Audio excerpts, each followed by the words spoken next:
Hey everybody, Crow back again, and this is another pickups video. If you remember the last time I did a pickups video is when I went to Disc Replay, picked up a couple Atari 2600 games, and I decided, hey, let's try recording this on my phone. So I had my phone set up, and I had it pointing at the TV. And, you know, one of the reasons I had for doing that is because I knew at that time I would be getting a new phone. And lo and behold, I have a new phone now, and I did pick up the Samsung Galaxy S21 Ultra, mostly because I wanted to have better cameras and video functionality on it. So if this turns out really good, I might be using this phone for a lot more, because, you know, I'm actually recording in 4K 60 right now. My previous phone was Samsung Galaxy 8 Plus, and it could only do up to 1080p, and even then it could only record 60 frames per second in 10-minute chunks. So again, this is like the difference of like 4 years, or yeah, I think it's like 4 years generational leap. Also, this video is not going to be in 4K. I'm only recording in full 4K, and I probably will do that just because when I downgrade to 1080p, if I want to zoom in on things, it'll look better. Like, we're going to try and play some stuff on the TV here, which is why I'm over here. And I'm going to try to zoom in, but digitally. So you will see how it looks. So yeah, that was kind of like the first pickup, if you want to put it that way. The second thing is that I was noticing how my Wi-Fi around the house was kind of not the greatest. There were certain things that Roku couldn't stream properly, especially if it was a higher bit rate. And it got me thinking, you know what? My Wi-Fi router is over almost 10 years old now. So I was at Best Buy and I was looking to get a newer, better wireless router. And there were a couple of suggestions that I saw on websites. So I went there to Best Buy and I was thinking about getting them. And Best Buy employee came by and, you know, asked me what I was kind of looking for. And I told him, he's like, well, have you considered a mesh Wi-Fi? And I'm like, I'm not really into this kind of thing. So I asked him what it was. And he pointed out a couple of these mesh Wi-Fi solutions they had. There was basically three of them. There was Oros, I believe, which is, I think it's Netgear. I think it's Netgear. I'm pretty sure it's Netgear. I think there was a Google one, but he didn't point that one out. There was another one. Oh, shoot, what was it? I don't remember, but the one I wound up, really, we were talking, and the one he kind of talked me into was this eero one. So basically, it's says an Amazon company, so I think they're owned by Amazon. But basically, these mesh Wi-Fi things are, you have these. One of them's like the main router, and the other ones are kind of. You just plug them in and that's it. The reason he recommended this one is because he said that the setup was super easy. And yeah, it is super easy. There's really no instructions or anything in the box. You basically download the app and the app tells you, okay, do this, disconnect your old Wi-Fi and plug this in. But the thing was that I didn't have internet for a lot of the day because I disconnected everything. I was like, hey, you know what? This plug would be good up here. And then I had to grab out a drill and I had to drill into the wall and put the thing up there. And not only that, but the old Wi-Fi router I had 4 Ethernet plugs in it, whereas this new one only has 2, and one of them's being connected directly into the modem. So I do have an 8-port switch, so I was doing that, and then I had to run around the house and figure out everything that was being connected to Wi-Fi and change the passwords, all that. I'm still kind of having a little bit of problems with my Plex server, but I always do after some things happen, so I'll get that up and running shortly. So yeah, I just wanted to, you know, this was a pickup, and literally yesterday, the price on this thing is normally like, and this isn't even the highest end one. This goes up to Wi-Fi speeds up to 500 megabytes per second, which is actually faster than the internet that I'm actually getting provided by Comcast. I don't have gigabit or anything. They did have a gigabit version of it. I think it's like the 6 Pro, but that was like $600. This was like on sale for $220 or $230 or something like that. Not only that, but I had gift cards, which is the reason I went to Best Buy to begin with. So yeah, and not only that, also I wanted to point out what the Samsung S21 Ultra 5G. I also got like the one with the half terabytes. Got the most expensive phone basically, but they were they had a promotion, and I could trade in my old phone for like $400, which is way more than I'd get for it normally. So yeah, and I really did want to get a new phone. I mean, I was using a 4-year-old phone at this point. So after that, I mean, one of the reasons I also went to Best Buy is I did have a couple of pre-orders there, which are more relevant to this video. I did have a couple of amiibos pre-ordered I picked up. So again, the Cat Mario and the Cat Peach amiibos came out, and I've had them pre-ordered ever since I found out about them. You almost don't even need to pre-order these things anymore because they usually have plenty of stock when they are released. They're pretty good at keeping amiibos in stock these days. Although I didn't look to see if there were actually any in the store, because why would I? Because I have them here. So yeah, I am still collecting the amiibos for some reason. I probably have like 90 or 95% of the ones that were released in the US. There's a couple I skipped out on. I want to get all the Smash Brothers ones for sure, though. But the main event really was Disc Replay. And the reason I went to Disc Replay again was because in my last pickup video, you saw that I had bought a couple Atari 2600 games, but I bought like 5 Funko Pop figures. And it turned out that because I spent over $50 there, they gave me a coupon card that was, $10 off. But it was only good between February 1st and February 14th. And, today is February 14th. I was like, I want to use this card. And I just hadn't been to Disc Replay since then. So I went back to Disc Replay to see what I could find. Could spend $10 easily there. So this is actually what I bought there. The first thing is I did buy another Funko Pop. I did buy Birdie, the early bird, because it was like the only McDonald's character that I didn't really have aside from the McNuggets. They did have the McNuggets too, but there's like 4 of them. And it's like I didn't want to spend an extra $40 for McNuggets. $40 for 4 McNuggets, that's not a good deal. Especially when you could go to McDonald's and get them way cheaper, and they're a lot tastier. So, yeah, the Birdie, the early bird. But I did buy a couple more Atari 2600 games. Now, this one, I saw it, and I was like, yeah. The thing is, though, once I have almost 30 box games for Atari 2600, and the more I get into them, the more I like collecting them just for the artwork on the box. It may seem weird, but I don't know, I just like collecting them. So the first one I bought, they had more than what I bought. I only bought 2 here, but some of them I was like, well, I don't want to spend $10 on that one now. But this was is Space War. And this was $3.99. Now, it didn't have the manual in there, but I checked. And again, I already owned Space War, but I already had the manual for Space War, so I'll throw that into the box. I had the picture label before, and this is the text label version. I'm not going to be playing this. If you want to know what Space War is like, the best way I can I can describe it is it's like Asteroids, but for 2 players, where you fight the other person, and there are no asteroids. So I'm just going to put this manual in this box. And the cartridge I already have is the picture label variation, which is, I'm not too into collecting variations. In fact, I sold off a lot of the variations I had. But, and I prefer the picture label variations of the cartridge. So again, what I'll do is I'll take this sticker off, probably take this one off the side.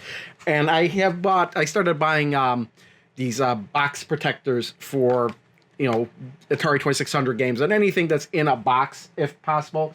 And even if the box is really, really beat up, I'll still put it in a box protector just because it makes it look a little better. This is one of the worst ones I have, and this is Space Invaders for the Atari computers. And if you can see there's a huge chunk taken out of the corner of the box here. Yet, putting it in this box protector makes it feel a bit better. And you don't have to worry about touching the box and make it any worse, I guess. But Space Invaders. Look at that artwork. And when you think Space Invaders these days, this is not the artwork you think of. Also, look at the back of the box. When was the last time you saw a back of a game box that was, 70% black, maybe 80% black? I don't know, with nothing in it. I think it's just kind of funny, a thing of the day. But the main feature of this video really is this pickup. I picked up Astroblast for the Atari 2600. Now, this is the M Network version of Astrosmash on the Intellivision. Now, I could tell you straight off that Astrosmash is the better game for sure. No hesitation there. But again, this did not have the manual. I paid $7.99 for it, and I was like, "Yeah, I'll take it." You know, even though I was thinking to myself, even though I own Astroblast, I'll get the box anyway. And then I was thinking about it. Wait a minute, I don't own Astroblast, so this is really a new game in my collection to begin with. And I was like, it was just like really weird. I could have swore I had this game and I played it, and I don't think I had played it and sold it off. I must have been thinking about it emulated. And the interesting thing about this game, this version of Astrosmash, or Astroblast, is that you could use a joystick or a paddle controller. So what I'm going to do is I'm going to hook.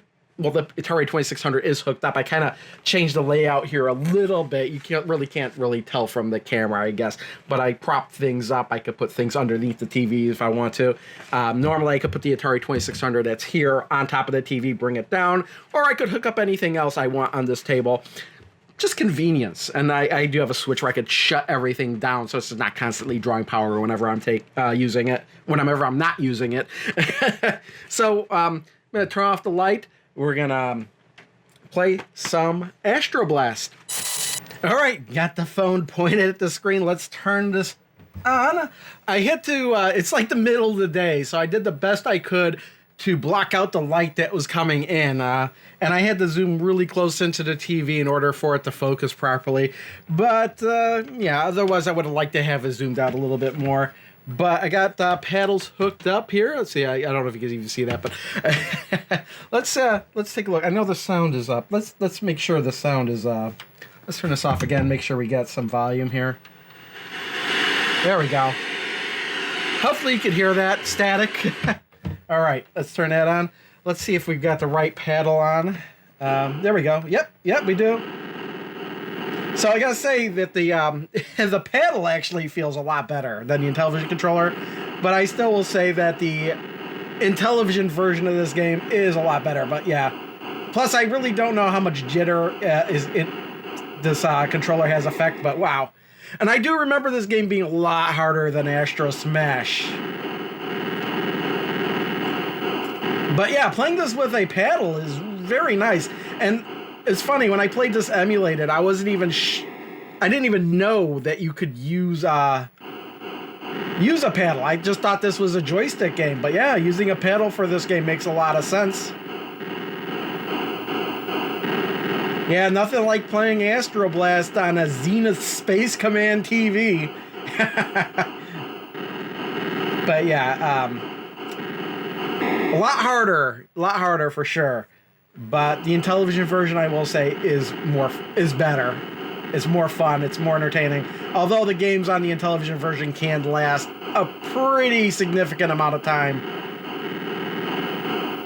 But yeah, this paddle seems to be working just fine. I see a little bit of jitter, but it doesn't seem like you need super precise movements for this game, so... Do we lose points for... Yeah, we do lose points for letting the asteroids hit the ground. I really don't think I don't know if there's any really more than this. Let's see if we can get to the next level. Screen changes colors, maybe. Like the Intellivision version. There we go. 1,000 points. Okay, so we do have more. Once we get to the second level, we do get more... like falling satellites and stuff. Oh. We just went back to, there we go. It's funny, you could go to level 2 and then get knocked back to level 1. How many lives do I have? Let me start with like 10 lives or something. They knew that this game was hard. Just losing points by letting those asteroids by. Or meteorites. That's right. Asteroids don't hit the Earth. Meteorites do, don't they? But yeah, it's this is Astroblast, not Astrosmash. Pretty decent. Could you imagine the Intellivision version with a paddle control? Woo! That would be the ultimate version right there.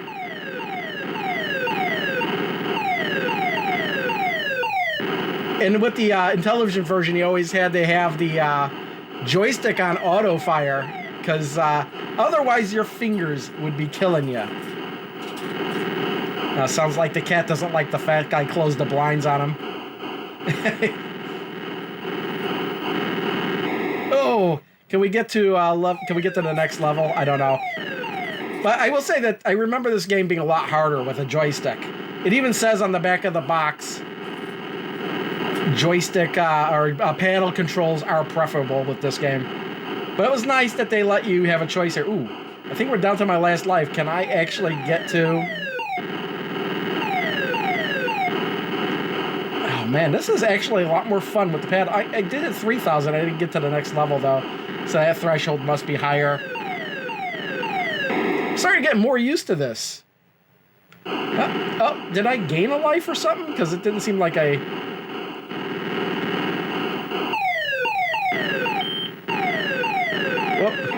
Whoa, what happened there?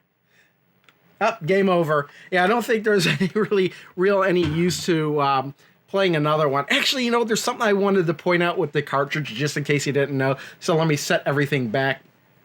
1 minute. So yeah, that is Astroblast for the Atari 2600. Now, the one thing I wanted to point out, let's turn this off, is that the cartridge, if you haven't seen an M Network cartridge before, they look like this. And you might be wondering, why do these cartridges look so unusual? And the reason is because what they've really done is they've just taken an Intellivision cartridge and tossed an adapter at the end of it so they could use the same shells that they were using pretty much. So I thought that was pretty clever of them to do, Mattel, just reusing their Intellivision cartridge stock for Atari 2600 games, or Atari VCS. Not the new VCS, the original.